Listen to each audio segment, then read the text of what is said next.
Hi, everyone. Welcome to week 3, in which we will do an overview of cultural theories of the media. In the next few minutes, I'm going to provide you with a guide for how to approach this week's readings. It's an overview week, so that means it covers a lot of territory. It takes you from the 1940s and 50s all the way to today and covers lots of twists and turns of what's happening in mass communication theory throughout those almost 80 years.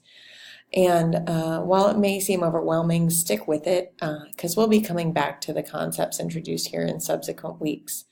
And I'll say more about that in this mini lecture. But for now, I want to let you know that the chapter should take about 2 to 3 hours to read carefully.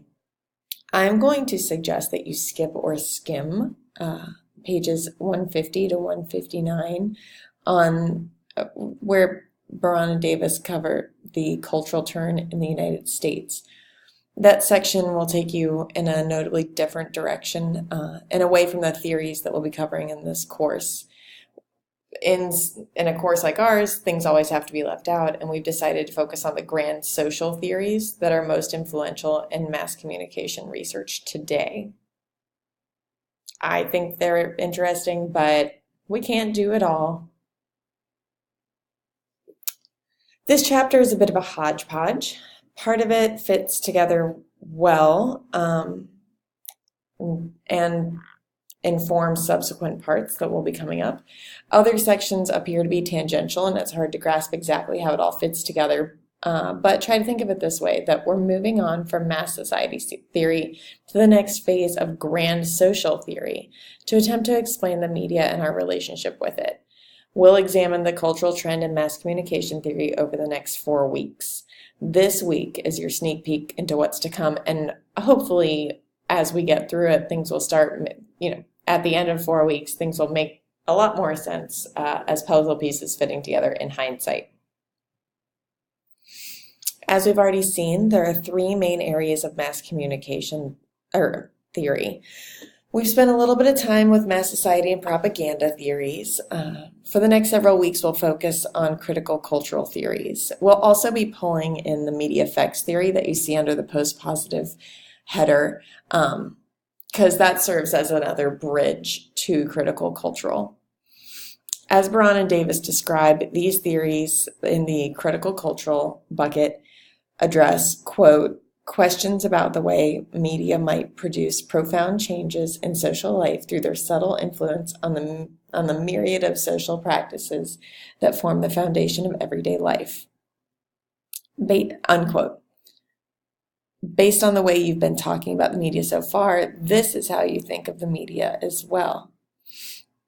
You're interested in how the media might change social life and on their subtle influence on daily practices and everyday life.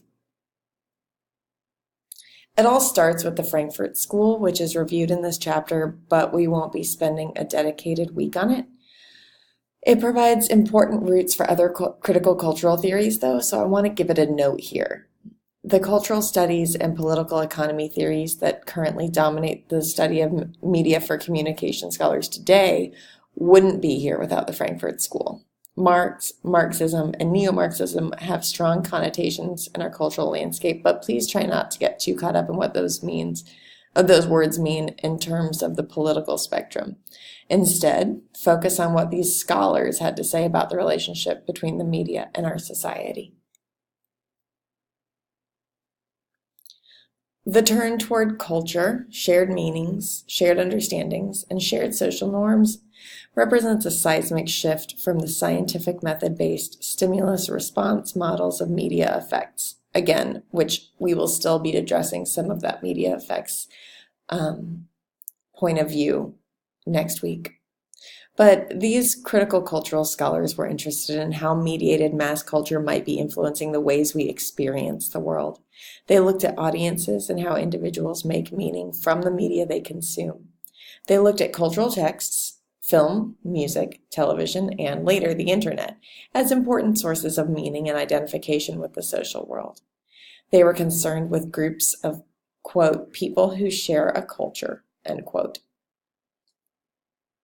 as well as institutions. And to quote Baran and Davis, how the culture industries, quote, turn culture into a commodity and sell it for profit, end quote, in the tradition of political economy. I know it's a lot, so with that, I'll leave you to it. Enjoy the week.